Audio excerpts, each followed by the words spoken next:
Alrighty, so chapter 9 is about mobile devices. And you will notice when you look at this chapter that the study guide is a little bit different. I'll let you go look at the study guide and discover that. But I'm having you do something different on this study guide. Now don't panic, not doing it on all of them this way. Alright, so what are the objectives for this chapter? Describe the various types of mobile devices, identify and use significant features of Android, iOS. Okay, let's not worry about Windows Mobile, it's gone. And we'll talk about Chrome OS a little bit. Configure wired and wireless connections on mobile devices. We need to know how to do that. Synchronize and secure content on mobile devices. Install and configure Internet of Things devices. And do some troubleshooting. That's the objectives of this chapter. So primarily what we care about in this chapter is smartphones, to a lesser extent tablets and lightweight laptops, and that's the most important things to me in this chapter. VR, it does talk about this some in the chapter. I'm not that keyed up on you knowing about virtual reality, things like the Oculus Rift, and it's technology that had a lot of buzz when it first came out, but you don't hear very much about it right now, so I think it's kind of caught in limbo. The most popular mobile operating systems, the ones primarily you need to be familiar with, are of course Android by Google and iOS by Apple, and to a lesser extent Chrome OS, which is used on Chromebooks for typically low cost laptops. Now, Android is based on the Linux operating system, and there have been a bunch of different names, and you notice they go in alphabetical order, and they have all these interesting names. So the book is a couple years behind here, so they're not listing the most current versions of Android. So the Pi version of Android is version 9, and version 11 was just released late in 2020. So about every year you get a new release of Android. Not going to talk a lot about the screen of Android and iOS. They have icons, they have settings, they have a shortcut bar, they have notifications. You have a standard set of buttons in Android, the back, the home, and the overview button.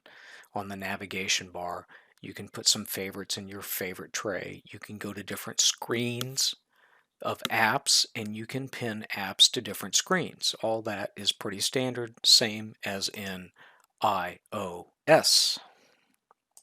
Android, of course, has a Google Chrome web browser. It can connect to Wi-Fi, Bluetooth, cellular networks, and has notifications, like I said, and you can get digital assistants, etc., etc. Not a whole lot I need to say here. You get apps from Android on the Google Play Store. That's where you download either free or you pay your money to get your Google apps. Now you can go to other stores, other sources for apps. You can root your Android phone and sideload apps, but personally, I highly discourage this because most of the time the reason people root their phone to get admin access is so they can download pirated apps. And pirated apps are how you get viruses. Nobody, out of the goodness of their heart, is going to give you a piece of pirated software for free. It is the bait to get you to put the spyware, virus, malware on your phone that they have embedded in that application you are sideloading. But of course, the app store you use is safe. it doesn't have that problem. Or does it? I mean, it's advocated now that you need an antivirus on your Android phone. So I don't believe in sideloading apps or rooting my phone because it's a bad, bad, bad security practice. You develop Android apps by downloading their software developer kit, which includes an Android emulator, so you can test run your Android apps on your development platform, your PC, and it's free. Okay. Here's a screenshot of the Google Play Store, the apps you have, apps you can click on and download. I don't really need to talk about this. iOS. The Apple operating system is now actually broken into the iOS for phones and the iPad OS for iPads, although for all practical purposes, they're the same operating system. This, once again, is a little bit behind the date. The current version of iOS is iOS 14. I think I got 14.3 on my phone just recently. I believe in keeping up with the latest version of the operating system you can have on your phone or your device, because most of the updates, 4.0, 4.1 to 4.2 to 4.3, are bug fixes and security fixes. So to keep your device secure, you need to update it. The one thing I will do is when they come out with a major release, like if I'm on iOS 13 point something and 14.0 comes out, I will wait till 14.01 or 14.1 comes out before I update my devices, just in case there's a critical bug that did not get caught in the major new update of the operating system. So, like an Android phone, you have a physical button on the side. You have a volume not knobs, up and down. And the older phones, and actually like the iPhone SE2, has a home button, has a physical home button on the bottom front. You can either have Face ID to read a picture of your face to unlock your phone, or a fingerprint reader built into your home button.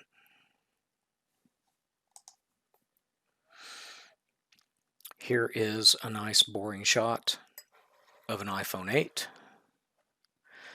So iPhone 10 does not have a physical home button.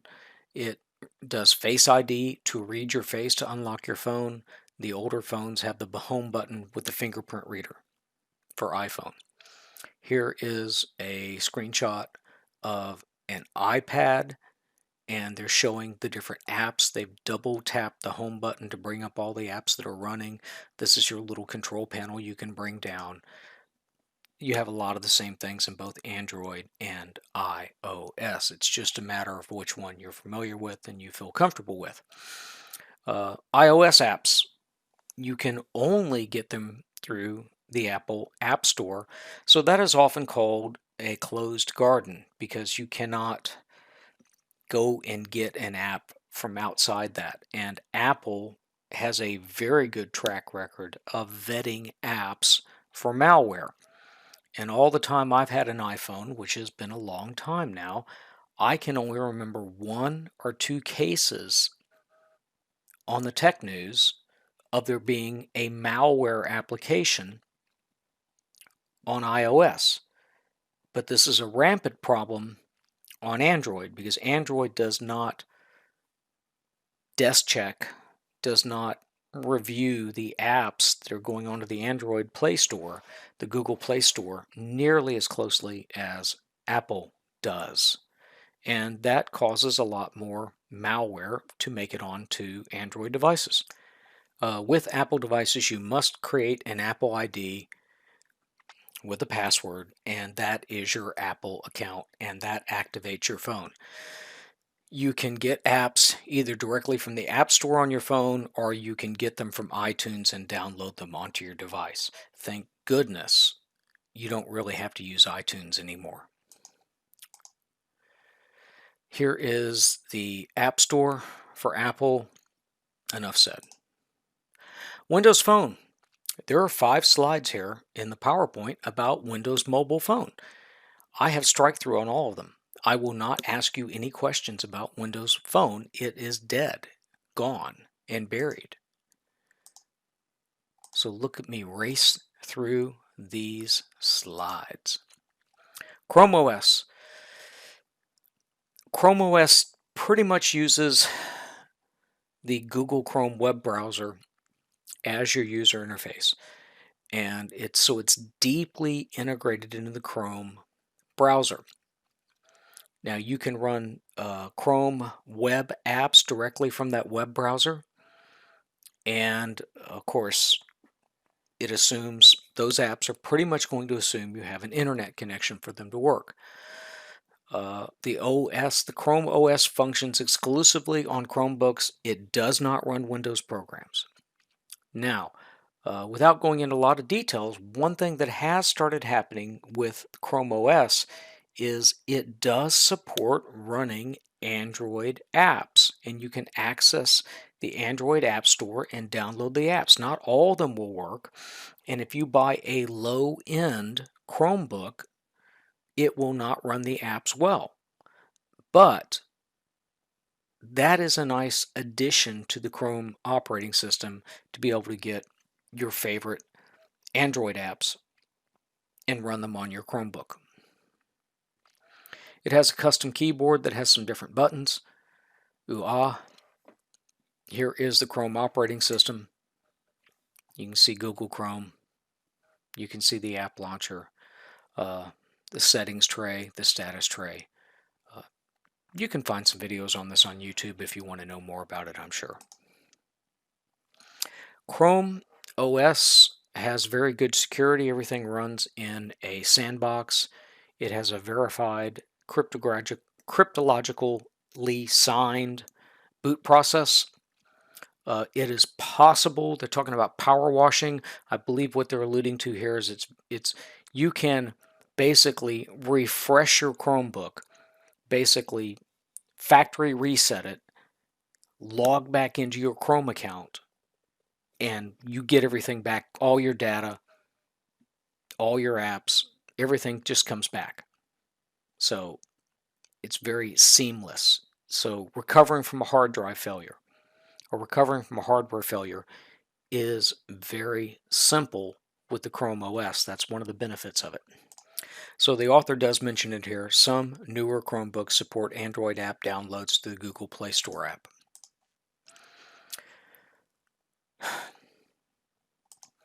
So I highlighted this in red, comparing the two app stores for iOS and Android.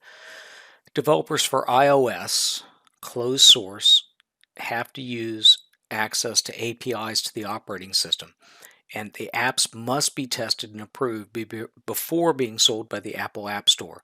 So you have a better assurance of high quality apps, or more importantly, not spyware, malware. Centralized app purchasing. Android apps, open source, you can get them from many different places. You have no assurance of quality. You have no assurance that they do not have malware in them. And that leads to a fragmented marketplace for app developers. There's also many different versions of Android, because since Android is on so many different phones by so many different makers, and a lot of the makers are not good about making updates available to their phones, to the operating systems. So the operating systems in the phones after just a couple years tend to become abandonware. So now you have an older version of Android. So now you get into compatibility issues. This app will run on this version of the operating system on this phone, but it will not run on that version of the operating system on that phone, or it just won't run on that phone. So you do get into some compatibility issues because there is no universal standard to force phone makers to have their phones updated. Apple phones are all under the control of Apple, and it has a very good update system, and you can keep your phone very up to date. Uh, Samsung, one of the major seller of phones, they have a reputation for not really pushing out updates for Android. Now, it's gotten better because Google has been forcing the issue. And in some cases, Google will, uh, through the Play Store or whatever, will tell you about updates, and you're basically circumventing the phone manufacturer in that case. So now we got some slides about configuring and syncing your mobile device. Syncing is taking the data that is changed on your device and synchronizing it with what's being stored on the cloud, and then having it synchronized to another device. For instance, if I take a picture on my cell phone, it will be on my iPad within just a few hours. It doesn't happen immediately, but the pictures go to iCloud, and then iCloud syncs to my other Apple device. So that's really nice because I don't have to transfer pictures or videos from my iPhone to my iPad. Now, would it be perfect if it happened much more instantaneously? Yes, but it gets there fast enough that I'm not worried about it. So I think we all have a pretty good idea of what types of settings we have in our phones. And when you have one setting in iOS, there's a very similar setting in Android. It's just, where is it, and did they call it something a little different? So we can see right here, here's Android settings for network and internet. Here is Wi-Fi settings for iOS and Bluetooth settings. So you can see a lot of parallels. I mean, there's a battery settings on iOS, there's a battery settings in Android. There's display settings in both. There's sound settings in both. It will let you track your storage in both. Enough said. I don't need to go into a lot of details on this. A lot of this is self-explanatory because we've almost all been using phones for a long time. So of course we've got a bunch of different radios on the phone. We've got a Wi-Fi transmitter receiver, GPS receiver, Bluetooth transmitter and receiver. You might have a near field communication, and you might have, of course, it's a phone, you're going to have a cellular connection. My iPad does not have a cellular connection, does not have a cell phone radio in it. So you can enable or disable these devices individually, but of course we can also just go into airplane mode, which will very quickly let us turn all the radios off so we're not doing any transmitting. Now, airplane mode also comes in handy when you have a very poor cell phone connection, because when you have a very poor cell phone connection, your phone will turn its transmitting power up and attempt to reach a cell phone tower, and it will keep trying periodically. So if you're ever like in a hotel or a convention center or a building where you're not getting cell phone signal, it will very rapidly run your battery down because it's trying to connect. So to keep your phone alive, you will need to put it into airplane mode until you leave that location that has very, very poor cell phone reception.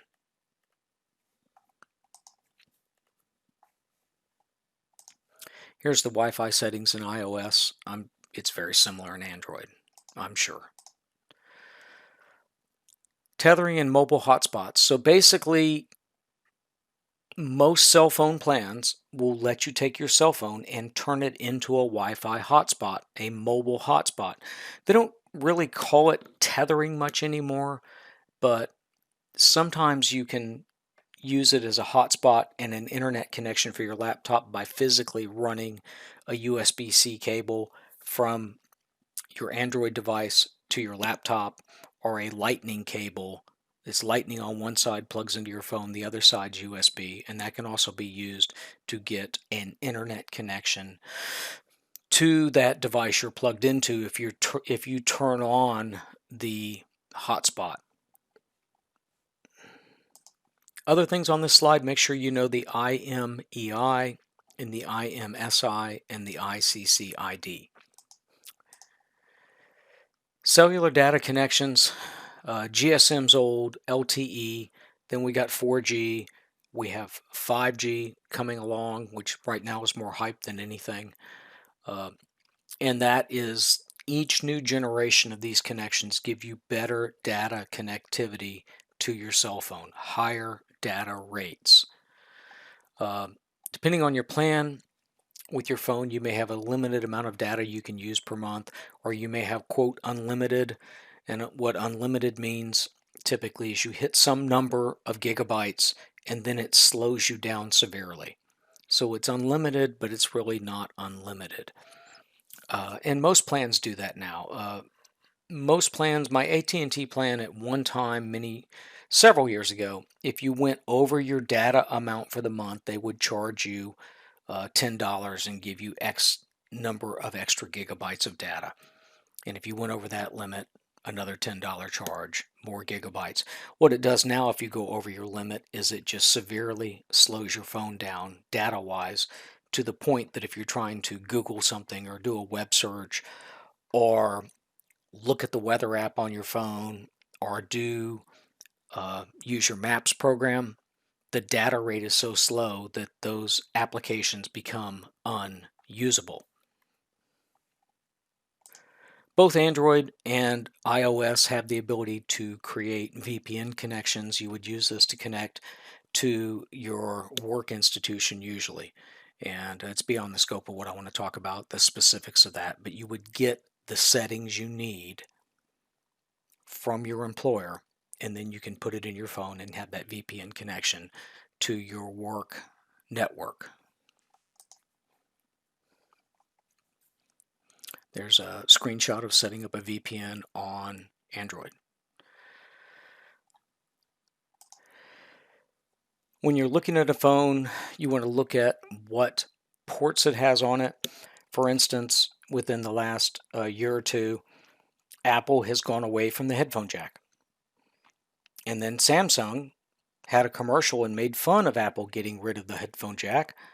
But a year after that, Samsung got rid of the headphone jack. So typically on Android, you have a USB Type-C port, which is how you charge your phone, and you could use it to connect to other devices. Apple has its own data port, proprietary Lightning port. The nice thing about that port is it doesn't matter which way the cable plugs in.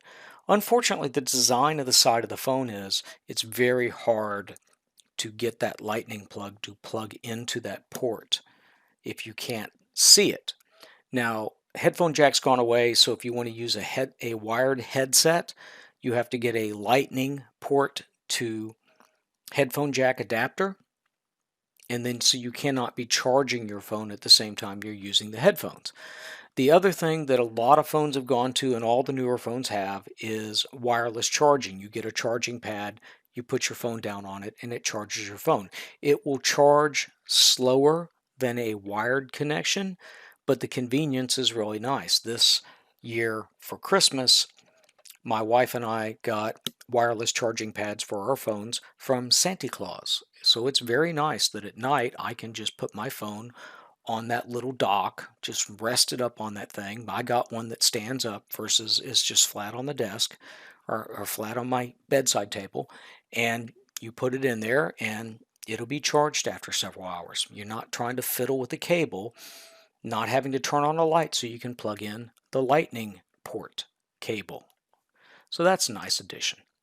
And I think we'll see that on all phones in the future. A lot of Android phones also have an SD or a mini SD card slot for extra storage, and I think that's a wonderful thing. Apple has added the ability for you to basically plug in USB memory sticks through that Lightning port. You'd have to have an adapter, or you can buy memory sticks that have a Lightning port on one side and a USB on the other. So you can put files on that memory stick and then access them on your phone, or take files from your phone and put it on the memory stick, just like you can do to the SD card on an Android device. Here is the USB Type-C cable. or we can look at these different cable types. It's getting pretty standardized now because Europe has said all phones will charge via USB Type-C. I believe it's Type-C in Europe. So that is causing some standards, and that's putting pressure on Apple to move away from its proprietary Lightning port. Near field communication is really nice for both Android and Apple have a payment system that is getting supported better by retailers, where you can basically pay by credit card by holding your phone close to the debit card reader.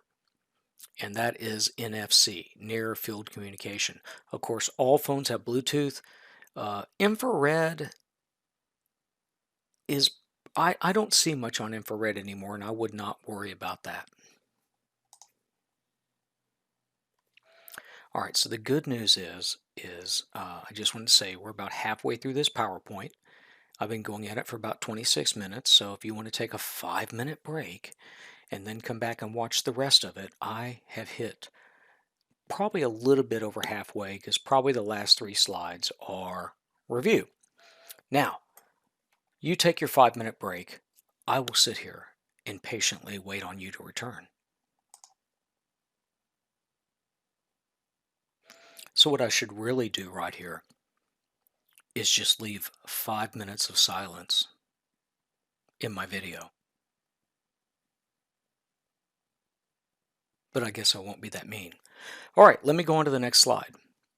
Email, configuring email on cell phones and other devices. You can go through a web browser to log into your email client, Outlook or Gmail or whatever, but you have an email client built into the phone that's going to give you better functionality than a web page. So configuring that email client usually nowadays is extremely easy. Typically, all you need to do is put in your email address and password, because what's on the end of your email, like my email at San Jacinto College, mike.kent@sjcd.edu. So when I put that username, that email address, into the email app, it contacts sjcd.edu and says, what are your settings? What is your incoming and outgoing email servers? Are they POP? Are they IMAP? They're really going to be IMAP. But it gets all those settings in an exchange of setting up the email. It just needs to know your email address and password for it to configure. Old school, in the early days of the internet, the early day of phones, when you set up an email account on your phone, you had to fill out all this stuff. The names of the incoming and outgoing email servers, the protocols being used, what the security method was. That's all built into the hi, sjcd.edu. What are your settings so I can talk to you? That's all built into a protocol now. They have a handshake where they can talk to each other and exchange that information without you having to do it.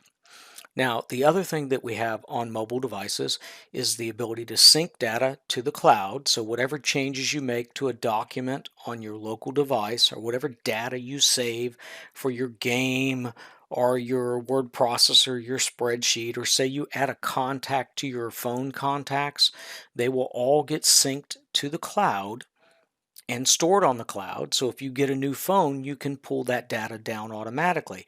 And also that means if I add a contact to my phone, that contact automatically appears on my iPad. So Google does the same thing. It's very, very similar. Syncing is just pretty much instantly synchronizing that data between the cloud and your local device. So in Apple, it's called iCloud. On Android, you're syncing it to the google.com, to your Google Drive. Okay. It's nice to have this. Now, this is syncing. Backups are, I'm backing up every setting, every data file, my list of apps, my music, my pictures, to the cloud. In both Android and iOS, have that feature. By default, now that I have backups set up for iCloud on my iPhone, every night when my phone is connected to a power source, it will run an incremental backup and back up the changes that happen to my phone that day. So the nice thing about that backup is if I lose my phone or my phone gets run over by a car or I drop it off the top of the Empire State Building or accidentally drop it into a vat of lava and it melts, I get my new device and I load my backup and I'm back where I left off. The only thing I will lose is whatever was not synced and whatever changes happened to my device since my last backup the night before. So backing up is extremely nice on both Android and iOS. And you should absolutely make sure your phone is backing up. It's not a matter of when you're going to lose your data or lose your device or it's going to fail. It's when. So you don't want to lose that, you don't want to go through that, hey, new phone, who dat? You don't want to go through that. You want all your contacts synced and you want your phone backed up.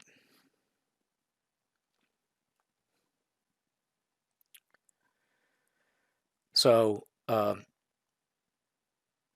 syncing and backup, Google has one way to do it on Android. I can speak to how it's done on iOS. You just go into your settings and you go to iCloud and there's an option for backup and you set it up.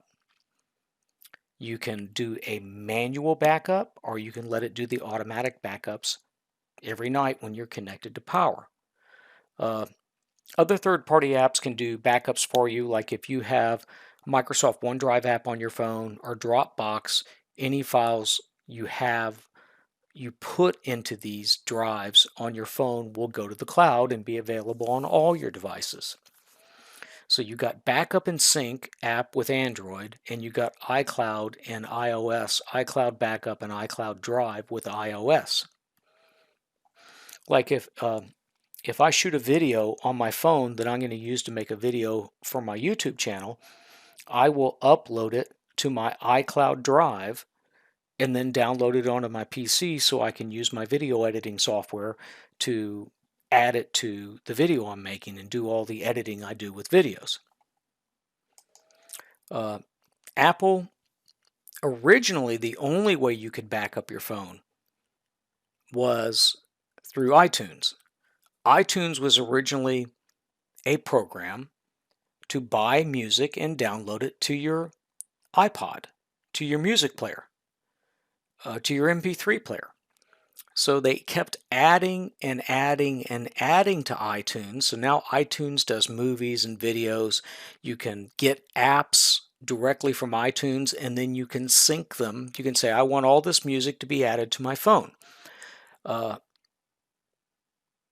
iTunes is probably one of the worst programs I've ever used in my life. And when iCloud came out, I was singing glory, glory, hallelujah, because now I didn't have to go deal with iTunes every couple months to back up my phone.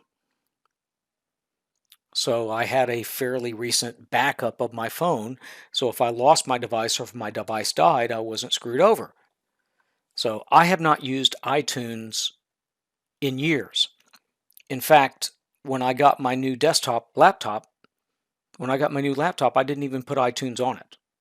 So I have not used it. I just buy music directly and put it on my phone and then it shows up on my iPad and I don't have to worry about it. And anything I buy, I can go to the iCloud website and access it from there.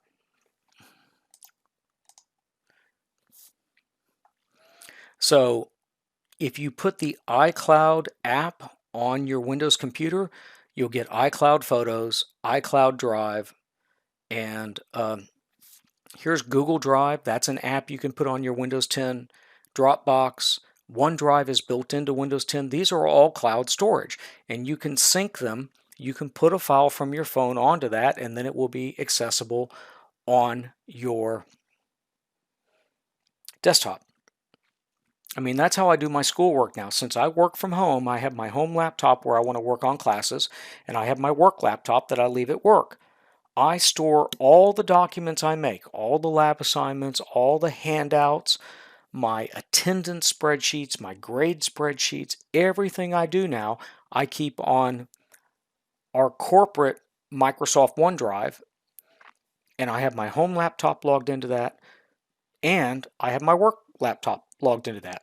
So if I change a PowerPoint, as long as I'm saving it to that OneDrive, when I get to work, I'm going to be looking at the latest and greatest version. I'm not trying to put all these files on a memory stick and bring the memory stick back and forth between the two locations. Then I forget one day and I leave the memory stick at work and I need it at home and blah, blah, blah, blah, blah. So that's the advantage of these cloud drives. Activity handoff. I have not played with this, but if you're looking at a website or watching something on your iPhone, you get home to your Macintosh, it can hand it off to your Mac.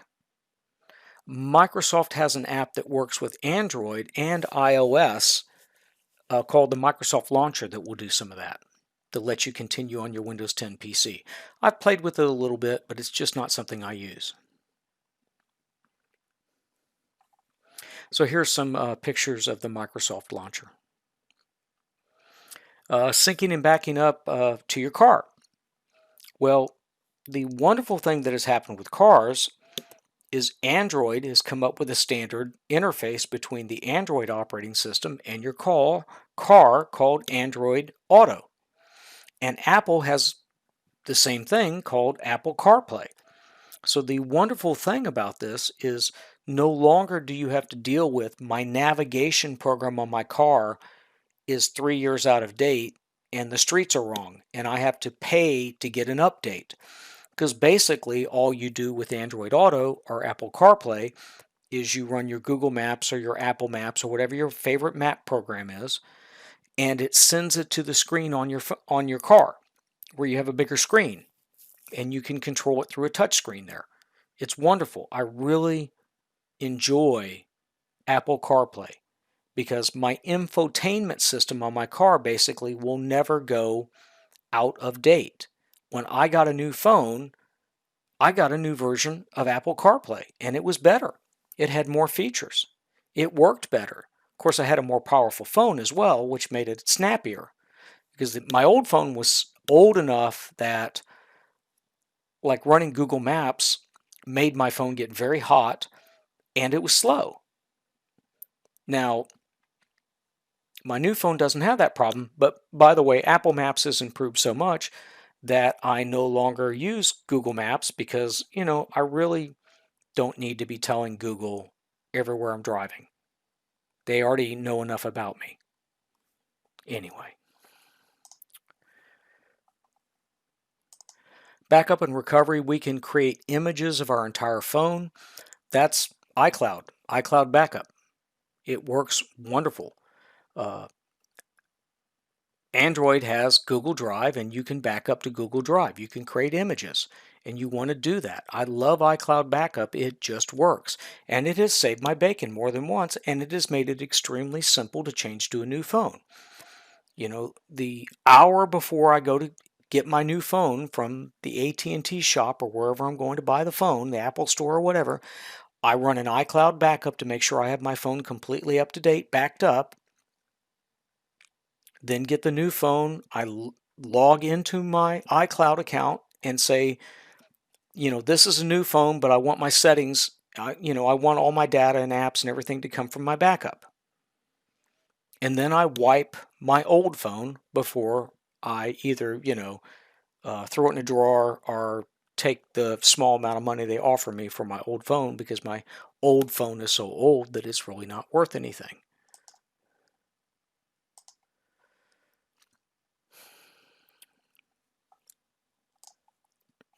Keeping your data safe, we are going to see some slides here talking about how to secure our devices better. I think when push comes to shove, national agencies of major governments can break into your device no matter what. Your device should have whole hard drive encryption, but I'm sure there's hacks and there's ways they can get logged into your device. It's just the degree of difficulty and the cost.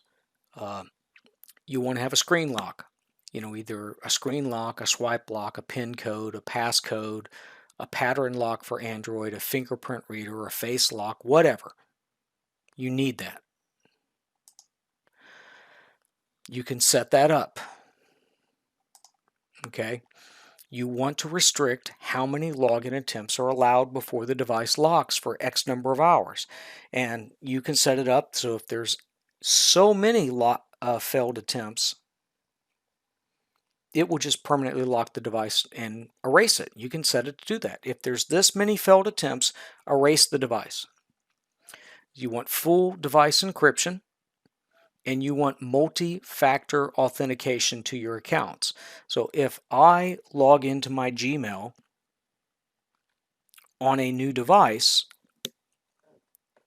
I have to use the Google Authenticator, which is now built into the Gmail app on my phone, to say, yes, this is me logging in. If I log in to my Microsoft OneDrive on another device, there is a Microsoft Authenticator app that will show me a message, and I have to type that number in on the other device.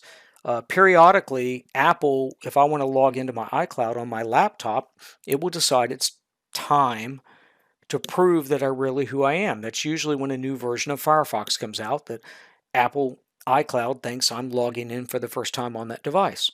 So you want multi-factor authentication and you can just set it up so it sends you a text message with a code that you have to type in.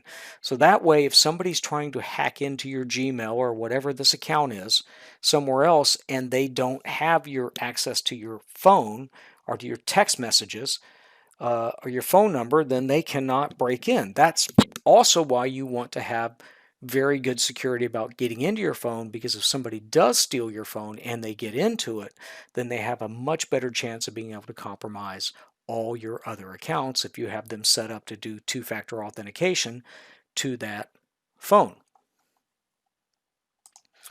Software security. Updating your iOS and patching it. Okay.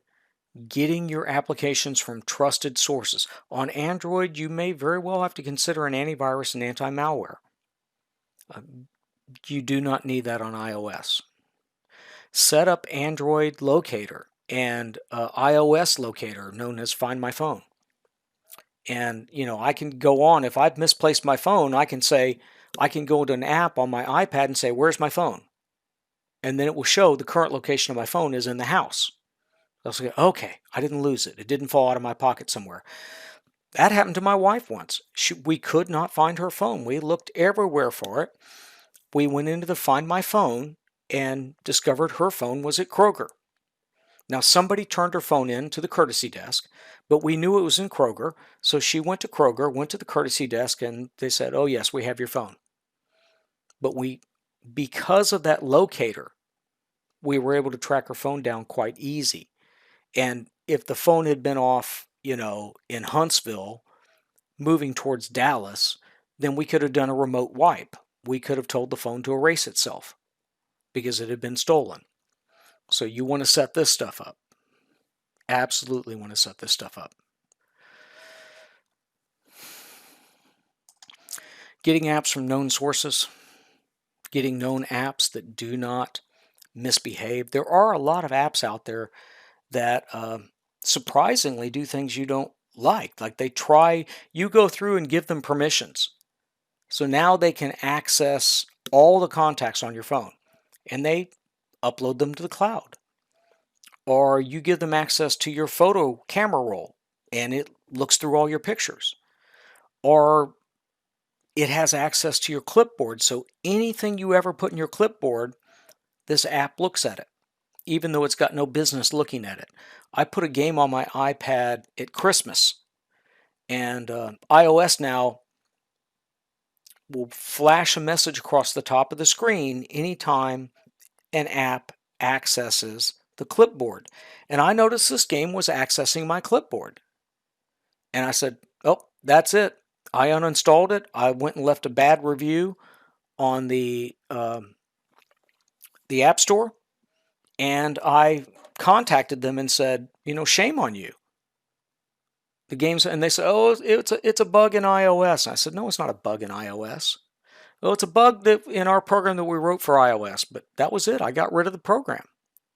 It was one of these free programs, but it was misbehaving. So here's locate a lost Android device, showing you where it is. Mobile security, bring your own device. So what is BYOD? It allows an employer or student to connect to the corporate network, or in the school's case, to the school network. Now, with that, a lot of times they want to put settings on your phone or put an app on your phone that will look through what you're doing on your phone. So you're giving up some privacy. You're allowing your company to look through your phone and know what you're doing, and they may know what you're doing all the time. Okay? The college just went to a new VPN software. And I did a little bit of research online, and that software can actually scan my computer. Now, I talked to the IT department and said, well, we don't have those features enabled. And I said, oh, thank you very much for the information. However, I'm going to opt to not put the school's VPN on my private computer. I'm going to use Microsoft OneDrive instead as a common point for storing those data files. I don't need access to the inside of the Sanjak network from home, because everything I now have is on Microsoft OneDrive. So I'll let you read through this.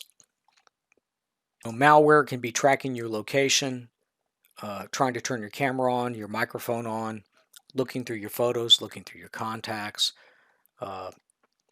Sometimes companies track you just by your MAC address of your phone as you move from Wi-Fi access point to access point.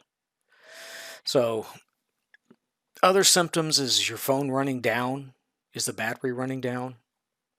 I'd say these are more a long shot. I just highlighted and read the ones I thought were more important, and then Uber highlighted in yellow and red for the ones I think are very important. So general steps for removing malware from a mobile device: uninstall the app, update your operating system, or perform a factory reset or load your backup. Now, if that malware was on your backup and you load it, you're just loading your malware back on. A few tips: keep your operating system up to date. Internet of Things. This is the Wild West because so many companies are getting into making internet connected devices that know nothing about security and are hiring programming companies that don't know what they're doing or don't care about security because they're just trying to crank out apps for people. So there are a huge number of security issues with the Internet of Thing devices, especially, the $20 ones, the $30 ones. Hopefully the bigger brands like the Google stuff, the Amazon stuff, the Apple stuff are going to be better because they should know what they're doing and know to do it right.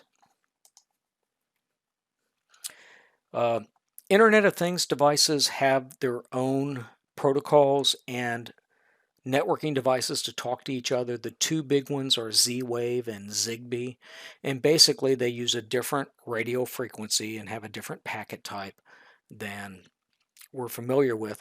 But the nice thing about these devices is they kind of use a mesh technology.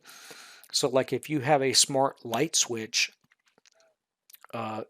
if a smart light switch was to use Wi-Fi, or a smart light bulb was used Wi-Fi, but it's too far from your wireless access point, it's not going to work. Now, say you have a hub, you're going to have a Z-Wave hub or base station or a Zigbee base station or hub, whatever you want to call it, in your house. It doesn't have to be able to reach every device in your house. It just has to reach the next device, which then can forward the transmission to another device. So if you have a series of smart light switches, they can talk to each other and forward the messages all the way to the end of the line. So if what's at the end of the line is out of the range of your base station, you're still fine. So that's one of the major advantages of these protocols, and these are both very popular protocols. RFID is extremely short range. That's like an RFID chip in my employee ID and I hold it up against the card reader to get into my building after hours. So for it to be an IoT device, you should be able to control it from over the internet. So the way it works is this base station is Wi-Fi and internet connected. So you can use your internet connection on your phone, run the app. It talks to the cloud server for Z-Wave, which then talks to your hub, which then sends the command to open your garage door or whatever. So not every one of these IoT devices, if they're Zigbee and Z-Wave, they're not Wi-Fi enabled. They are Zigbee enabled or Z-Wave enabled, but the base station has a network cable that plugs into it to get it on the internet, or it's Wi-Fi to your router, your home router. So you get an idea right here. So we've got some Zigbee light bulbs, smart light bulbs that talk to the Zigbee bridge.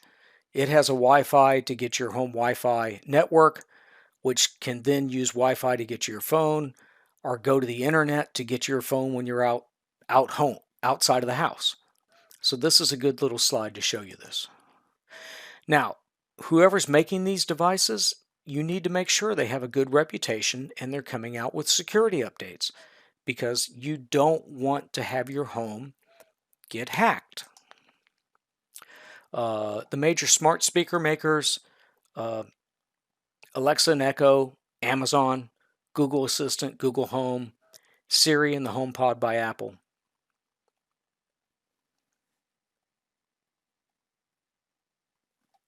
Enough said on those.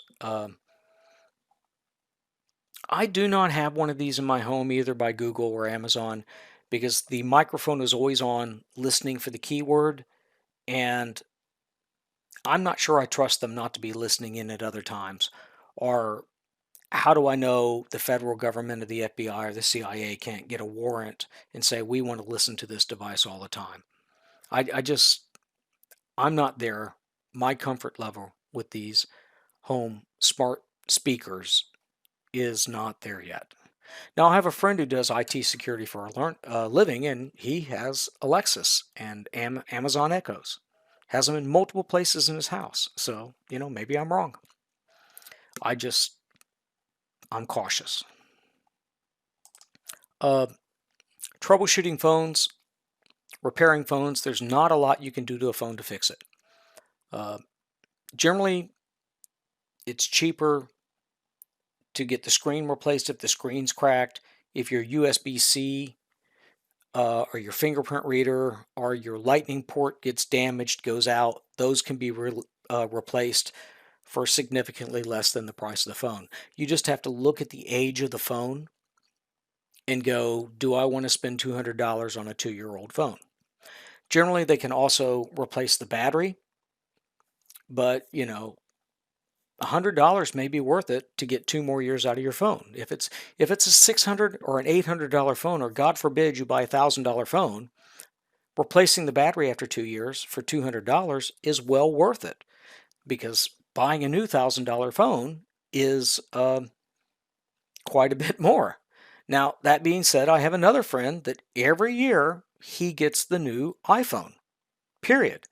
Now, he wipes his old one and he sells it on Craigslist. And then he meets at a police station and tells the person to bring cash. He does it in a public area near a police station where there's cameras. And he's very comfortable with that. He is also a retired constable. So he is a peace officer. So, but he's done that and he's had very good luck. But he likes to have the latest and greatest. So every year he pays the difference between what he can sell his 1-year-old device for, $400 or $600, and gets the new device for $1,000. That's not me. I try to keep a phone 3 years. My last phone, 4 years. I just didn't need to replace it. Now, after 4 years, it needed replacing. It was just getting too slow.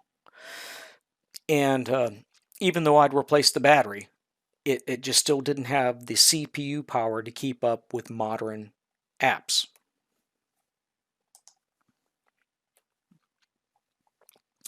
General steps for troubleshooting: close, uninstall the app, reinstall the app if you're having trouble. Restart the device, reboot it, soft boot. Worst case, hold down the button combination that makes the device turn off if it's locked up. If it has a removable battery, take the battery out. You may need to load your backup, or you may do a factory reset to the device. So understand the difference between just a reboot and a hard boot, where you actually hold the power button and the volume button until it turns off because your device is locked up, or just telling the operating system to reboot, shutting it down and turning it back on. So these are some of the steps I was just talking about. Back up your data, then you can do a factory reset and load your data back on.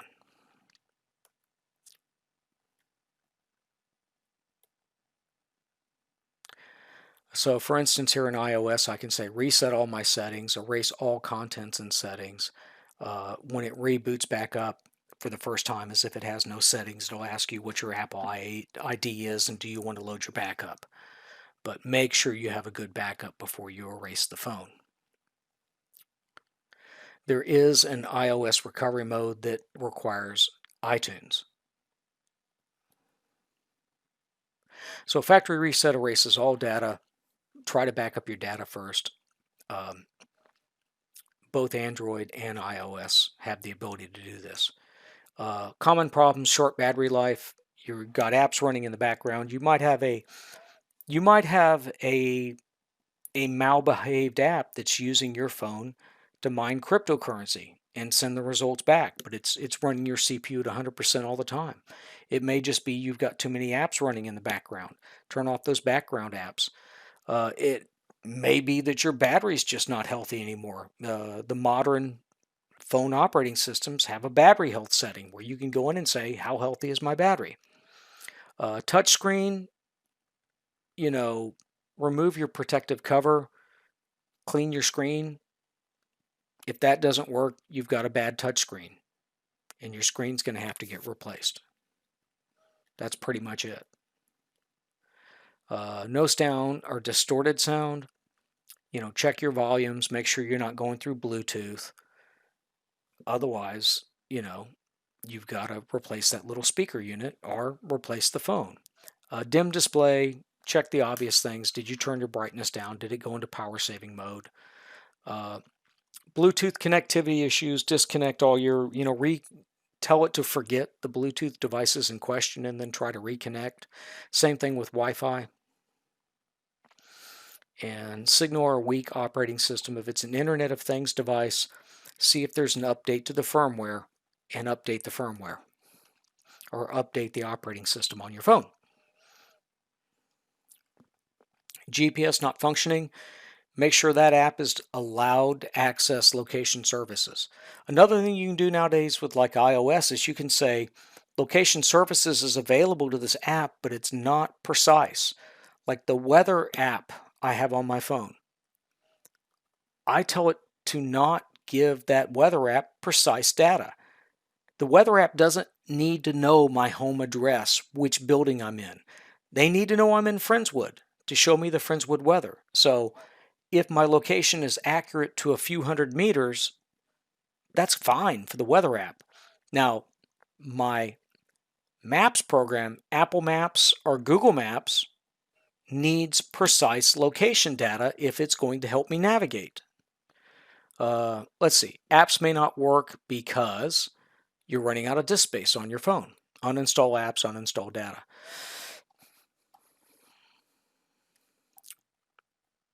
So location services, who's allowed to use location services and permissions, you can set that. You can check your storage on both iOS and Android and make sure you're not running out of space. Frozen system, battery may be low. There may have been a bug in the operating system. I had a version of iOS that made my iPad lock up a couple times, and I had to hard boot it. But when it updated to the next version of iOS, the little patch, like from 14.2 to 14.21, the problem went away. System lockout, wait until the lockout timer counts down and try again. And then get the password correct. Overheating, shut down some apps, power it off till it cools down. Don't have it in a hot environment. Don't use an app that is taxing the CPU to 100% constantly. That's the problem I had with my old iPhone when I was doing maps. I actually had to wedge my phone into the air conditioning vents of my car to keep it cool, because that poor 3.5, 4-year-old CPU had to work at 100% to run the maps program. I got my new phone, the new CPU, much more powerful, did not have a problem. Chapter summary. The last 3 slides are the chapter summary, so I'll let you look through these. The PowerPoint is on Blackboard, and of course I'll stay on each of these slides for just a few seconds so you can freeze the video if you wish. And that is going to do it for this chapter, Chapter 9 of the 10th edition of the textbook. So I am going to wrap this video up in a nice little bow tie, produce this video to HD, and get it on up into YouTube and link it into my Blackboard class. Y'all take care.